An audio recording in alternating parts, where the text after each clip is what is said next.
Let us sing this one. I cannot remember the name of this reverend who wrote it, but it's called Give and God Gives It Back to You. So I hope that you will sing it with me once you get the hang of it. It's very simple. Give and God gives it back to you. Sing that. Give and God gives it back to you. Give and God gives it back to you. Press down, shaken together, running over, back in good measure. God gives it back to you. Let's do that again. Here we go. Give and God gives it back to you. Give and God gives it back to you. Give and God gives it back to you. Pressed down, shaken together, running over, back in good measure. God gives it back to you. One more time. Here we go. Give and God gives it back to you. Give and God gives it back to you. Give and God gives it back to you. Pressed down, shaken together, running over, back in good measure. God gives it back to you. Oh yes, God gives it back to you.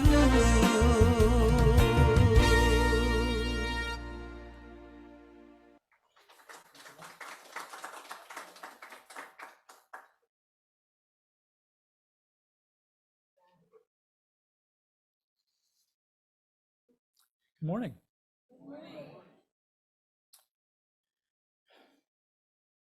I have a confession to make. This may surprise some of you, but I have not always been as brilliant as I am now. And if you don't believe me, just ask Beth. She usually doesn't talk about it, but she knows. When Beth and I met, I was spiritually challenged. I was raised in a family that worshiped at the shrine of lack and limitation. Now, that's understandable because my father worked in a public school system, and if you're a teacher, you know what I'm talking about. I've not heard many people who say that educators are overpaid. Now, my mother stayed at home, and my siblings were ages 4 and 5 when the stock market crashed in 1929. And they grew up during the Great Depression. And the country was still depressed when I was born. I didn't even know what the word abundant meant. Before the Depression ended, World War II started, and that's when I learned that I could not have any of the things I wanted for the duration. I had no idea what a duration was, but I knew it was expected to last for a very long time, perhaps forever. I knew what lack and limitation were. I expected very little, and guess what I got? The problem with all that is that lack and limitation can become a part of your comfort zone. It was part of mine well into my 50s. And then I met Beth. Before Beth, nobody in my experience had ever suggested that I might count my blessings. I wasn't even in the habit of thinking about blessings. Now, we hadn't known each other very long when Beth asked what was my dream. And that was not a fair question. I didn't know what a dream was. I thought and thought about it. What had I ever really wanted? What did I want my life to be? Well, I had had some success as a runner, and I really wanted to run a mile faster than 4 minutes. And back in the day when that might have happened, 4-minute miles were not as common as they are now. In a race I watched on television just a few days ago, the last place runner ran faster than 4 minutes in the mile. But it didn't happen to me back then, and it sure wasn't going to happen to me in my 50s. I am told that all things are possible with God. I guess God never intended for me to run a 4-minute mile. But I answered Beth as best I could. My dreams are all in the past, I said. At my age, I have no more dreams. Beth didn't take that very well, but we are still together, and that's why I now believe in miracles. Now, Beth went right ahead and explained to me the importance of dreams, and she told me about her dream. She said, I am going to be a unity minister. She did not say, I'd like to be a unity minister. She said, I am going to be. She knew it, and her certainty impressed me. Now, to be perfectly honest, I had no idea what unity was. I heard the word minister and I thought, that's just great. I haven't been to a church in more than 35 years, and I'm interested in a woman who wants to be a minister. And I thought about the hours I might have to spend in church, and then I thought, how much fun can that be? As I said before, we're still together. And it's got to be by the grace of God. Now, what happened next is akin to being swept up in a tornado. From then on, everything that happened to me was prefaced by the phrase, before I knew it. Before I'd figured out what unity is, I was the assistant to the spiritual leader at the Unity Church at Castro Valley, California. And I wasn't even married to the woman yet. Now I figured out what my problem was. I was a late bloomer.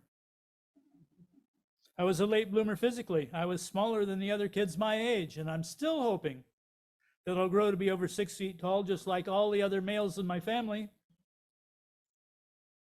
I was a late bloomer mentally. In the 3rd grade, I was assumed to be retarded. Their word, not mine.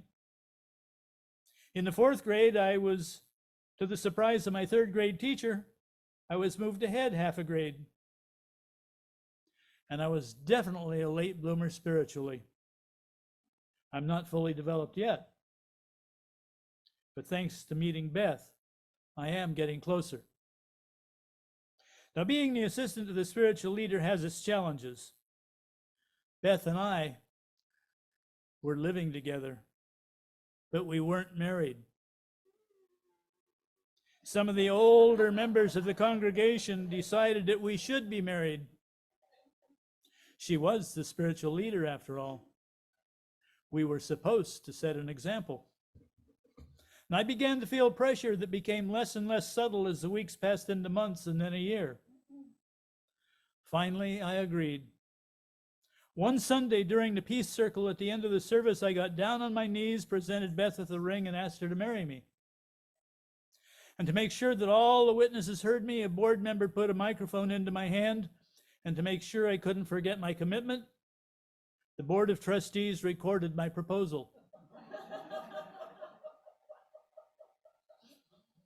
Before I knew it, Beth and I were married.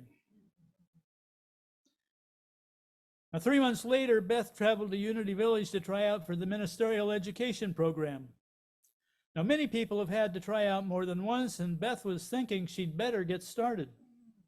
She said, what the heck, I'll give it a go and see where it takes me. Where it took her was a bit of a shock to my system. Beth telephoned me the night of the tryout. She'd been accepted on her first try. She'd be moving to Unity Village in Missouri that coming summer.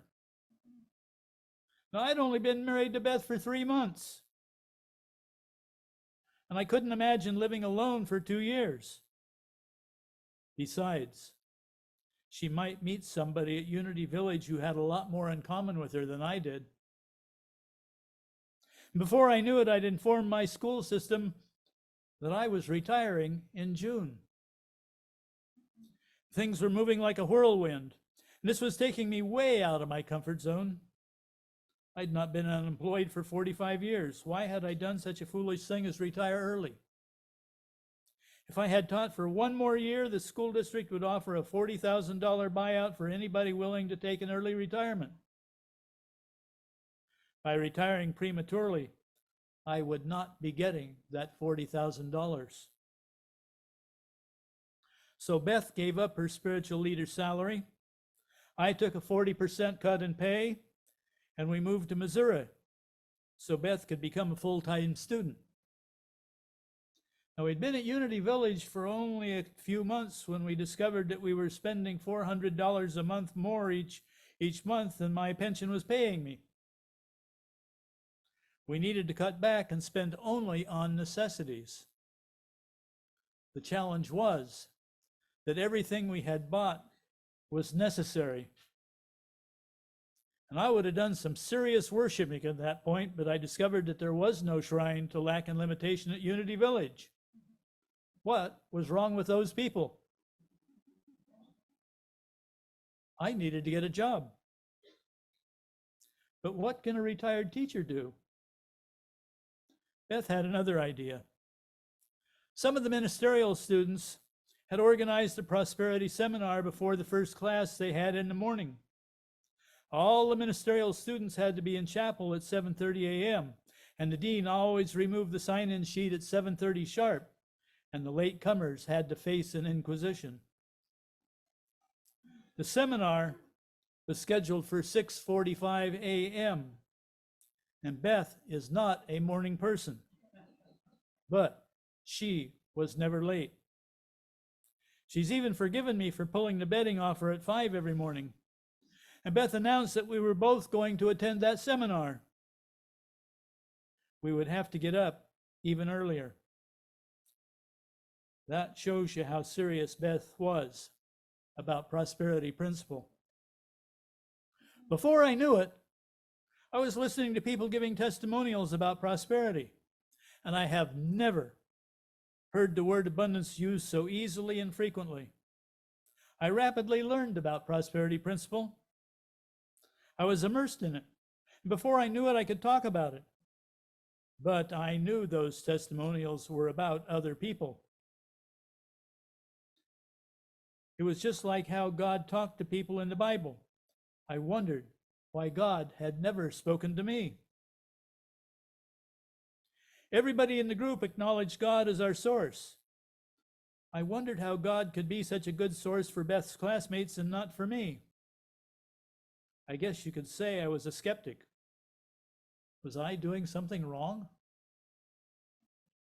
One weekend during our first spring at Unity Village, Beth and I were driving to Springfield, Missouri, where Beth was to be the guest speaker at a Unity church. This was a 3-hour drive, and Beth liked to pass the time masterminding by making lists of goals. We were to take turns suggesting goals. Beth's idea, not mine. We also established deadlines for achieving those goals. And many of our goals involved purchasing certain items. For example, the computer we had was not sufficient for our needs. We needed a new one, and with the peripheral devices we would need to support it, we estimated the cost to be $2,500. And we made the end of that year the deadline for getting our new computer. And I wondered why we were bothering to make this list. We were still $400 in the red each month. There was no way we could get that computer. I knew we were wasting our time.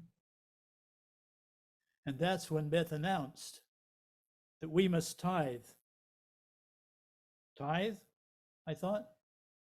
On what? A tithe would be one more expenditure. We'd be spending $600 more than our monthly income. There I was living outside California for the first time in my life. I was receiving 40% less, and Beth expected me to tithe 10% of my gross income. I'm no math genius, but I know enough arithmetic to wonder how that was going to work. Now, Beth explained to me that tithing was a prosperity principle. In fact, Unity's co-founder Charles Fillmore wrote a book titled Prosperity, and he wrote that tithing is prosperity lesson number 9. Now, I was familiar with the Gospel of Luke, which quoted Jesus saying, "Give, and it'll be given to you. A good measure, pressed down, shaken together, running over, will be put into your lap. For the measure you give will be the measure you get back." However, I was not fully recovered from my agnosticism. I figured that gospel had been written by a first century phony priest hoping to rip off an ignorant congregation. I'd seen a lot of TV evangelists who spent 90% of their time asking for money, and I wouldn't have given them any of mine. But so far, Beth had never steered me wrong. What she promised always came to pass. Besides, still a newlywed, I had never learned to say no to Beth. To tell the truth, I still haven't. Now, thinking about all those testimonials I'd heard, I decided to give it a try. We began to tithe. To this day, we write the tithe checks before we pay our bills. Back then, I couldn't bear to watch. My common sense told me we were headed for bankruptcy. Of course, everything was still happening to me before I knew it. And one day, just before the end of our first month of tithing, I got a letter in the mail. It was from the school district where I'd taught for 30 years. And I wondered what they could possibly want from me.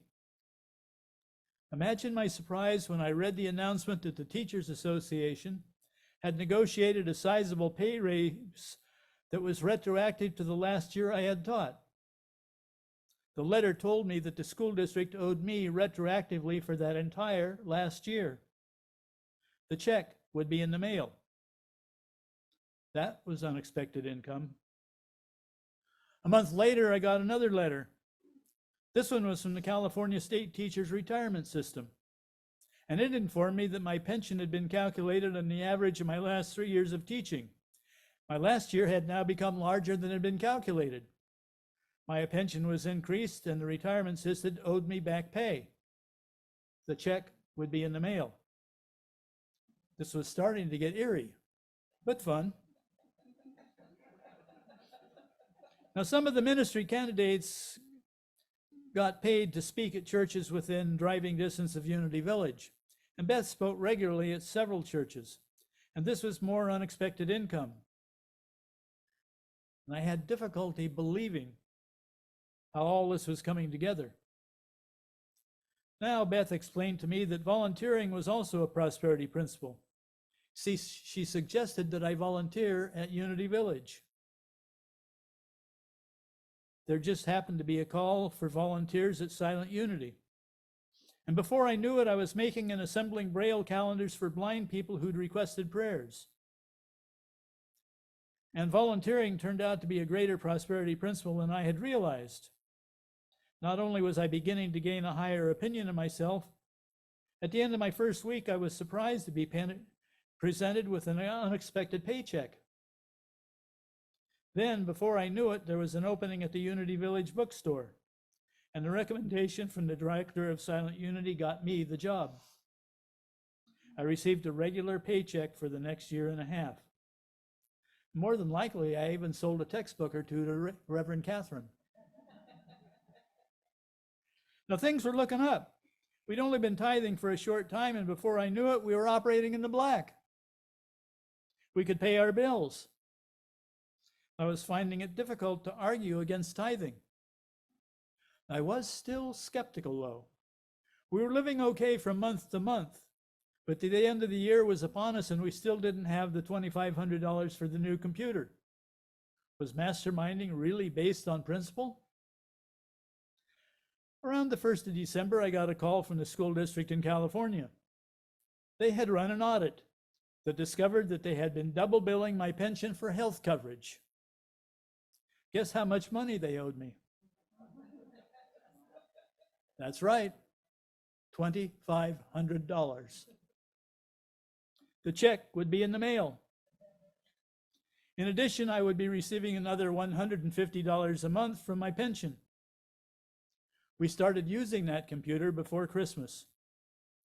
To this day, I have never again questioned tithing. I can even bring myself to write the checks myself. Do I believe that none of this would have happened without our tithing? I can't say that. The retroactive pay increase had been negotiated before our first tithe. I just heard about it later. And I cannot promise that everyone who tithes will get results equal to ours. I can tell you that shortly after we began to tithe, I felt my life vibrating at a higher frequency. And that probably got me to volunteer at Silent Unity and then helped me get the bookstore job. I haven't worshiped at the Shrine of Lack and Limitation now for more than 20 years. I am abundantly blessed. I feel rich. I'm not a millionaire, not even close. But I am blessed with good health, comfortable living conditions, a loving relationship, and more than enough money to meet my daily needs. I am open to receiving more. If Beth and I had more money, we'd travel more, see the grandchildren more often, and of course, our tithe would be larger. As I look back, I have to acknowledge that I really have always been as brilliant as I am now. Just like all of you, I have all of those God-given faculties. That's the way God created me. So I haven't developed more brilliance.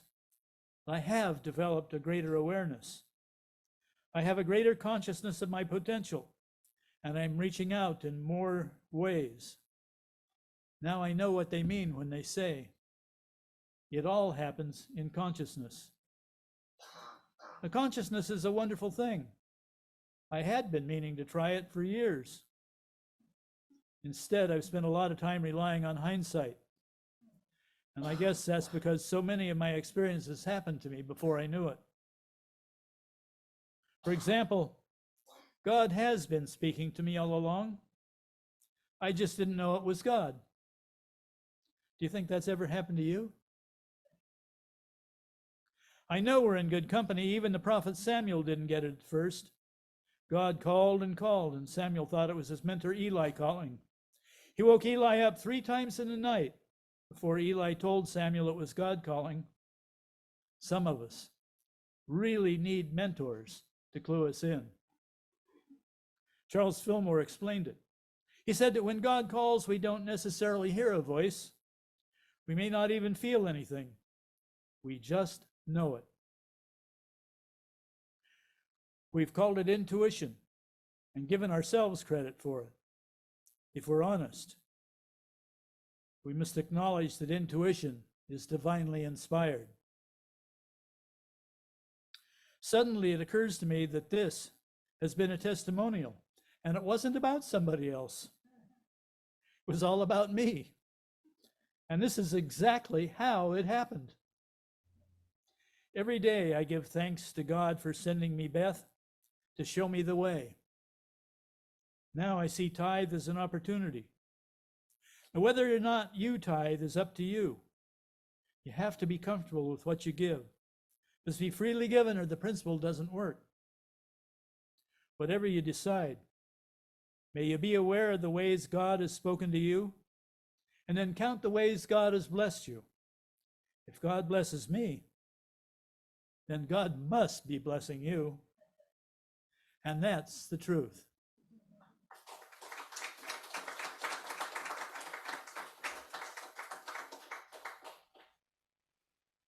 I'm inspired. Always, always, always.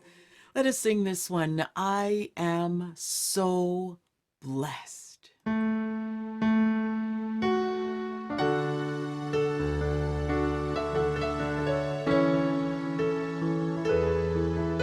As we prepare to receive Charlie's meditation. I am so blessed.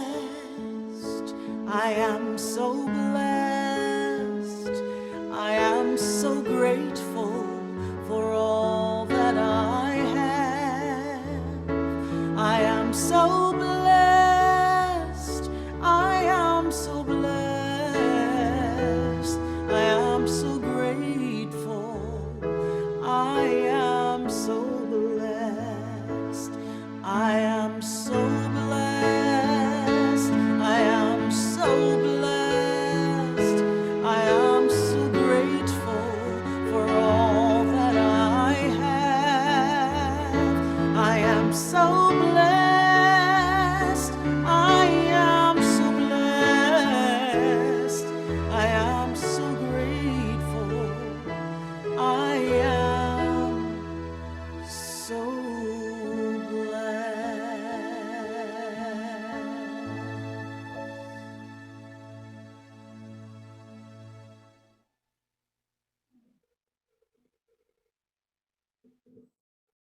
I invite you now to take a little time out and to silently contemplate the many blessings each of us has received from God.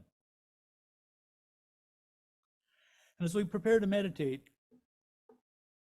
I quote a passage from Jesus' parable of the sower, as reported in the Gospel of Mark.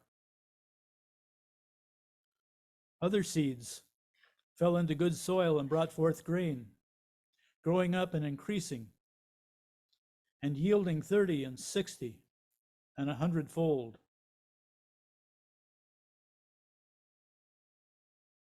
Our thoughts and feelings are the seeds, either of lack or of abundance. If we sow them into poor soil, they bring forth little.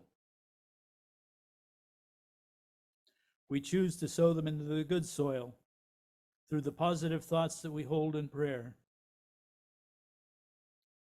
We pray, expecting positive outcomes. I am a greatly beloved child of God. God's will for me is only good, and all that God provides is available to me. I joyfully claim the blessings God has laid out for me,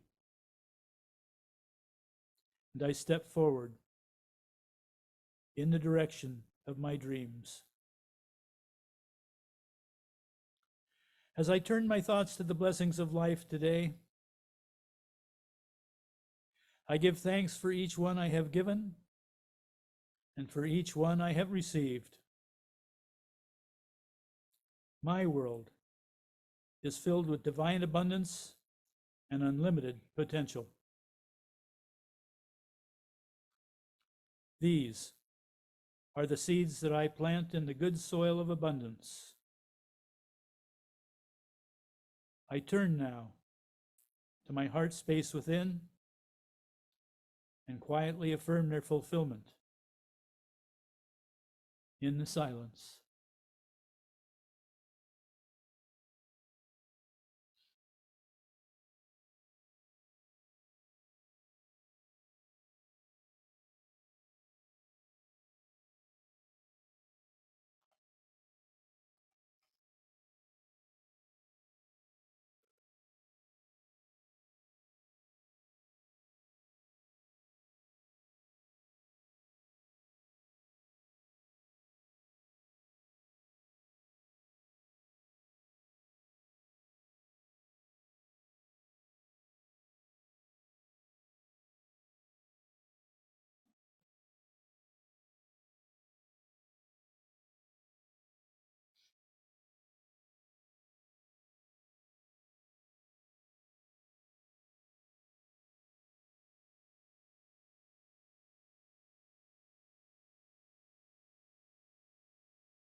I accept in my mind and heart and soul that I am worthy of God's abundant good in ever increasing ways. I am not anxious about my life because my good is centered in God, and I know my needs will be met. For this, I am grateful. Thank you, God. Amen.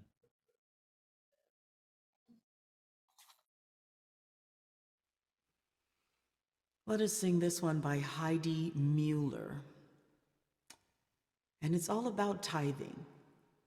Tithing talent, treasure, or time.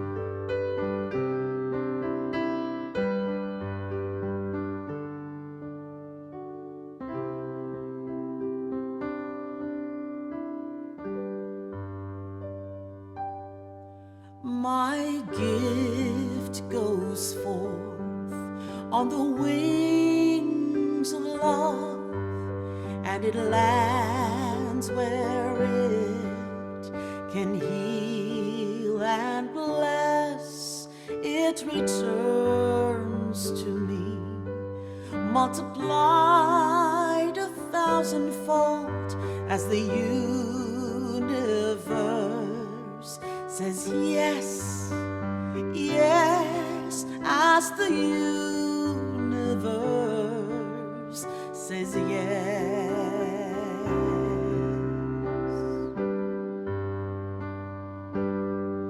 My gift goes forth on the wings of love, and it lands where it can heal and bless. It returns to me, multiplied 1,000-fold, as the universe says yes, yes, as the universe says yes.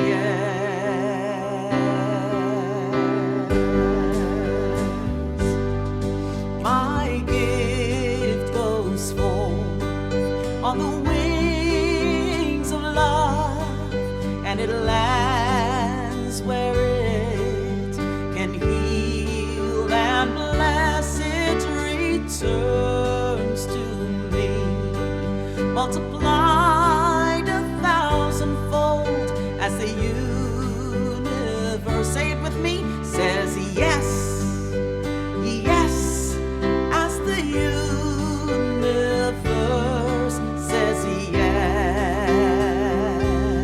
Let's sing that all together one more time. My gift goes forth on the wings of love, and it lands where it can heal and bless. It returns to me, multiplied 1,000-fold, as the universe all together says yes,